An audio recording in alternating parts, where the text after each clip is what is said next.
Praise the Lord. தேவனுக்கு மகிமை உண்டாவதாக.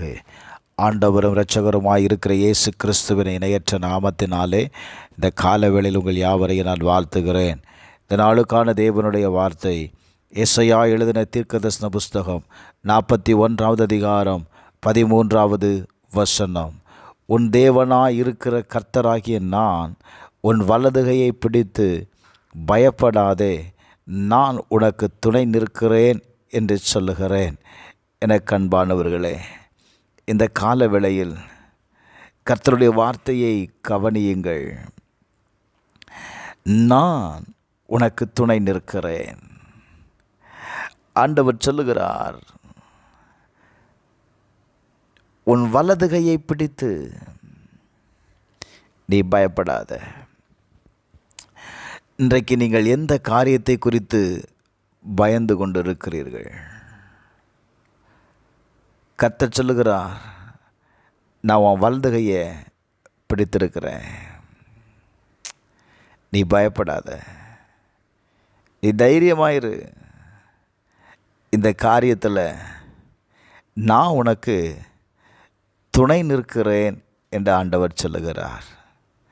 ஏங்க, கர்த்தர் உங்களுக்கு துணையாக இருக்கும் பொழுது அந்த காரியம் ஜெயமாய் மாறுகிறது.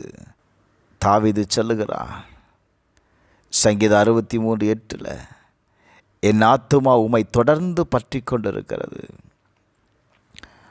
உமது வலதுகரம் என்னை தாங்குகிறது.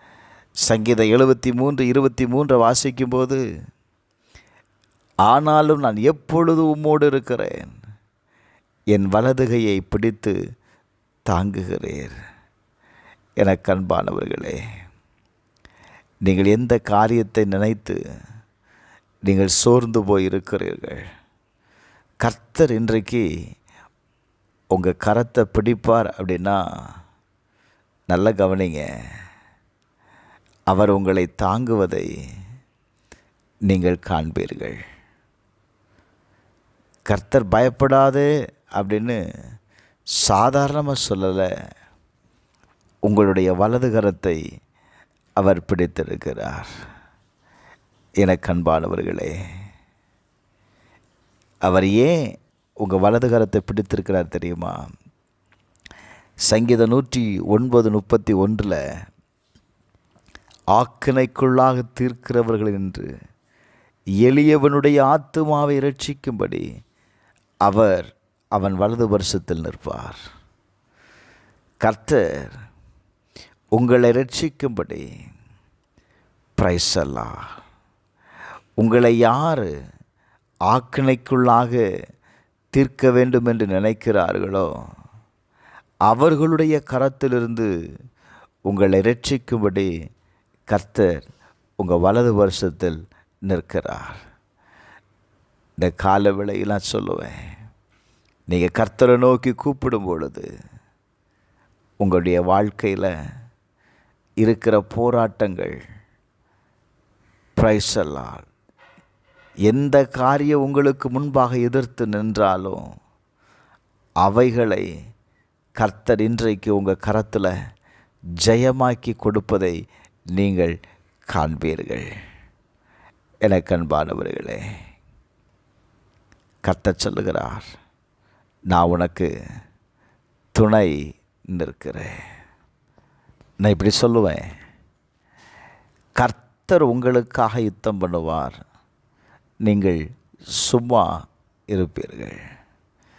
அன்றைக்கு இஸ்ரவேல் ஜனங்களுக்கு விரோதமாய் பின்தொடர்ந்த பார்வனையும் அவனுடைய சேனைகளையும் கர்த்தர் என்ன செய்தார் அப்படின்னா அழித்து போட்டார். ஏங்க, அவர்கள் அறிந்து கொண்டார்கள்.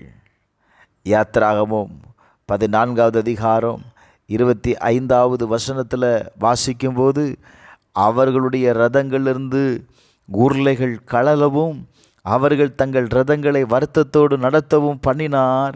அப்பொழுது எகிப்தியர், இஸ்ரவேலை விட்டு ஓடி போவோம், கர்த்தர் அவர்களுக்கு துணை நின்று எகிப்திற்கு விரோதமாக யுத்தம் பண்ணுகிறார் என்றார்கள். நல்ல கவனிங்க, கர்த்தர் கர்த்தர் அவர்களுக்கு துணை நின்றார். நான் சொல்லுவேன், இந்த நாளில் கர்த்தர் உங்களுக்கு துணையாக இருக்கும் பொழுது உங்களை பின்தொடர்ந்த எந்த சத்துருக்களும் உங்களை தொட முடியாதுங்க. இன்றைக்கு அந்த சத்துருக்களை கர்த்தர் அழிக்கிறார். ஹல்லேலூயா, பிரைஸ் தி லார்ட். உங்களை பின்தொடர்ந்த சத்துரு உங்களை விட்டு ஓடி போவான் என்று சொல்லுகிறேன். நம்பிக்கையோடு இருங்க, கர்த்தர் உங்களுக்காக யுத்தம் பண்ணுவார். செபிப்போமா? எங்கள் பரலோக பிதாவே, இயேசுவின் நாமத்தில் செபிக்கிறேன்ப்பா. இந்த காலவேளையில் உம்மை நம்பி இருக்கிற ஆண்டவரே ஒவ்வொருவருக்காகவும் நீர் யுத்தம் பண்ண போகிறதற்காக நன்றி அப்பா.